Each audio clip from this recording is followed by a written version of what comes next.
ang mag-isog ay meron din po. Kaya tinatawagan po natin si Kuya Mark. Palakpakan po natin si Kuya Mark.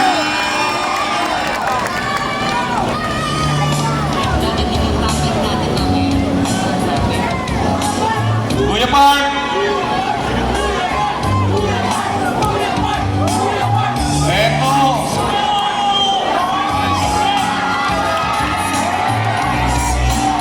Buhay pa ba ang pangabalisok? Buhay pa ba ang mga manggagawa? Buhay pa ba si Marcos? Hindi, joke lang. Baka mamaya manood si Chad McCrimulya, pasubdi na naman tayo. Ha? Huwag naman. So iwan ko muna dito yung bag ko kay gusto ko magsalita. Mahirap pala pag yung tao late magsalita. Kasi amoy lang ng microphone ang naamoy mo kahit mainit ang araw. Sinabi ko na daw yan dati, sabi itong vlog. Anong pangalan mo? Manggagawa ka ba? Ay, umalis ka dito. So yan mga kababayan. Kaya ang mga Pilipino ay nandirito para ipakita sa gobyernong bangag na ito na maraming Pilipinong manggagawa ang nananawagan na ibaba ang presyo ng bilihin at taasan ang sahod ng manggagawa. Yan ang ating panawagan. Pero ang tanong daw ng mga bayaran media kay Attorney, bakit merong hakbang ng maisog? Bakit? Hindi ba kami manggagawa? Hindi ba kami nagtatrabaho? Habang tayo ay manggagawa, nandyan naman yung magnanakaw! Habang tayo nagpapasunog sa araw para magtrabaho, sila naman ay nagbibilang ng pera ng taong bayan! 24 hours nagtatrabaho. Mga college student na nagtatrabaho sa Jollibee, McDo, Mang Inasal at kung saan-saan pang restaurant para lamang matustusan ang pambayad sa tuition fee, habang ang mga gagong gobyerno na walang pakialam sa mga estudyante at mamayang Pilipino na hirap nagpapakasala sa loob ng gobyerno. Habang tayo nagugutom, sila naman ay pasingot-singot ng kukin! Ano daw sabi ni PRRD ang palatandaan sa isang taong bangag? Pag tumutulo ang sipon, bangag at adik yan! Pumunta ka ba naman sa United Nations? Hindi mo yata alam, Mr. President, na bawal sa United Nations ang shabu. Nakalimutan mong sumingot. Anong nangyari? Habang nagsasalita sa United Nations, tumulo ang laway at sipon ng gago. Marcos resign! Marcos resign! Marcos resign! Ito pa! Hindi lang ang usapin ng manggagawa ang aming ipinunta na ibaba ang presyo ng mga produktong bilihin sa Pilipinas, taasan ang sahod ng ating bansa. Ayaw din ng mga manggagawa na ma-impeach si Sara. Ang gusto namin ma-impeach, ipasara ang Congress. Dahil kay Speaker, may akap! Narinig niyo ba yun? Dahil kay Speaker, may ayuda!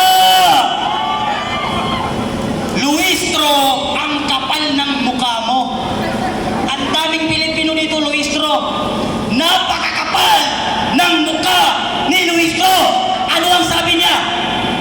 Simple lang. Pag walang kaso, humarap at sumagot. Luistro versus Luistro. Ano ang sabi niya nung naunang sinabi niya? What I did, tinago ko ang aking asawa dahil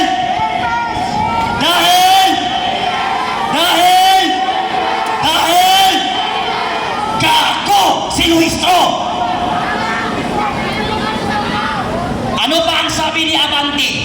Abanting utak hipon. Hindi ko susuportahan si Sara Duterte sa pagtakbo niya bilang Pangulo. Yan ang sabi ni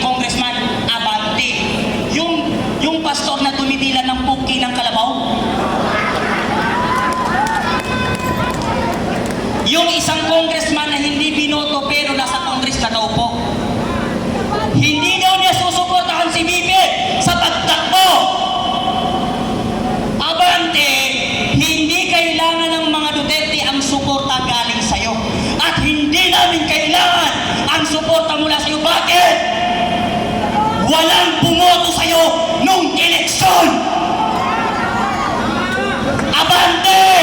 Walang bumoto sa'yo! Boy Dila!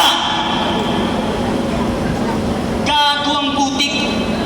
Wala nang bumoto sa'yo. Kaya ka lang naumpo sa Congress dahil inappoint ka ni George Garcia na isang bayarang tarantadong Comelec. Sino nanalo? Oo, meron pa dito isang congressman.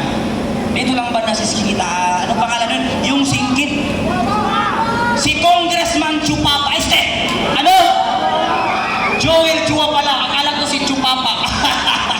Ang daming bayot sa gobyerno ngayon. Ito. Yung taga Batangas pumunta ng Liwasan Bonifacio. Anong ginawa nila? Gusto nila suspindihin ang VAT ng produktong langis.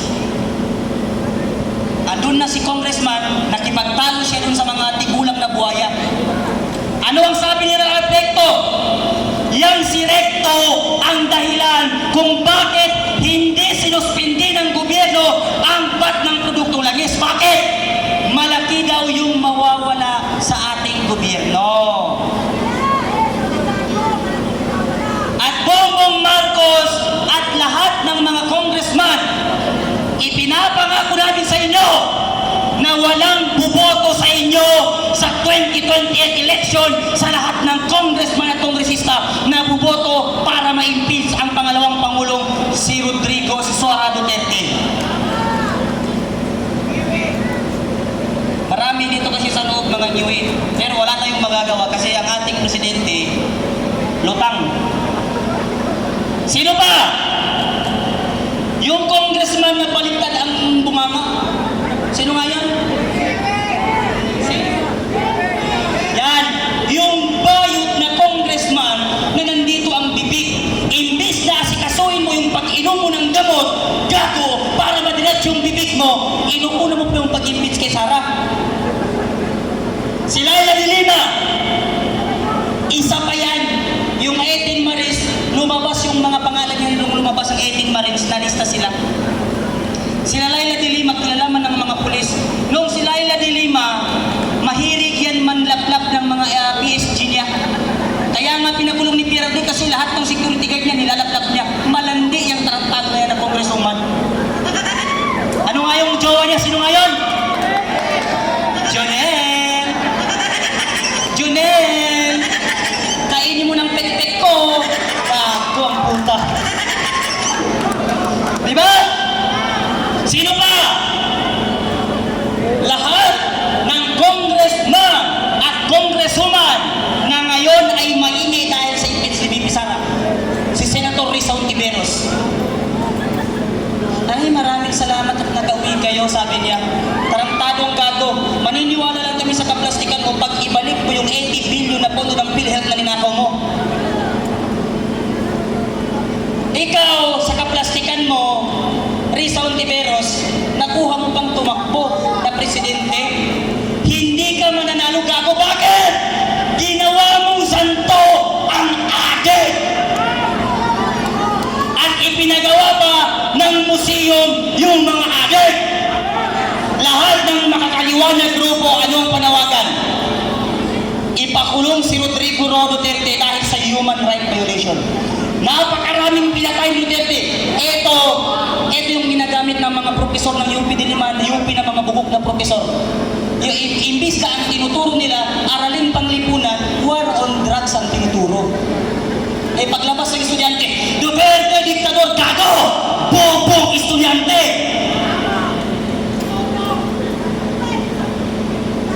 Yung mga maingay na congressman at senator dahil sa war on drugs, kamakailan lamang 5 pulis ang inambus sa Sharipagwa. Nasaan ang mga congressman na maingay? Nasaan ang mga senador na maingay sa war on drugs? Bakit pag pulis ang pinatay, hindi kayo nag-iingay? Pero pag adik, lahat kayo bright at matalino. Mga gagong senador at mga bobong congressman.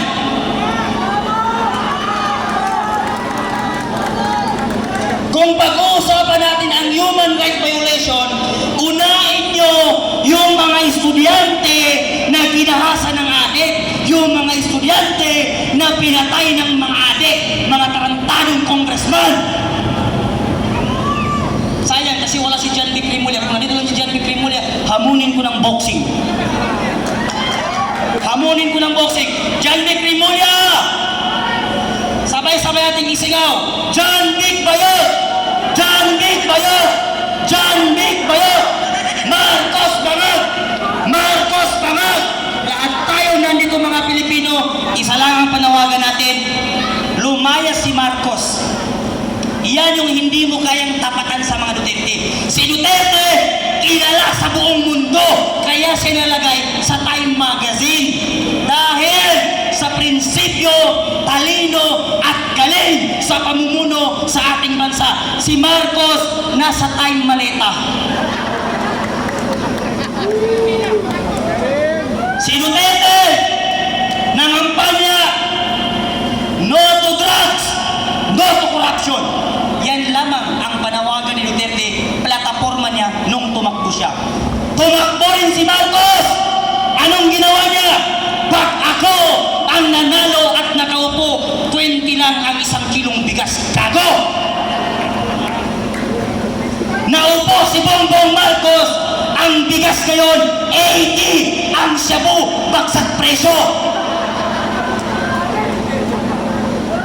Number 1 niya na. Nung sona niya, 5,500 na po ang ating natatapos na flood control project. After niya, pumunta ng Bulacan. Paano nangyari to? Bakit walang flood control? Gago!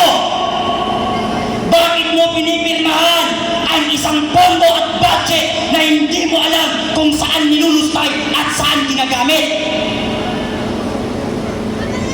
Hindi pa yan. 1,700 na po sa pangalawang zona niya. Ang ating school na natatapos, ipinatawag yung tarantadong si Vince Dizon sa Senate. Ilan ang school na natapos? Sabi ni Bongbong Marcos, 1,700. Dalawa lang ang tapos! Marcos, saan napunta yung 500 billion na pondo para sa flood control project? Marcos, saan napunta yung 250 billion na pondo ng Maharlika Fund?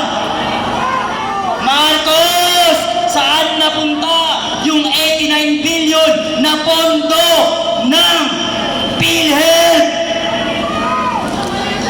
Marcos, saan napunta yung 62 billion na pondo ng SS? Saan napunta? Dahil kay Speaker, may atap! Doon napunta yung pera natin. Kaya yung Speaker na si Martin Romualdez, pati yan sa Congress na si Luis Tro, yan ang isa sa may pinakamalaking pondo at pera na ninakaw.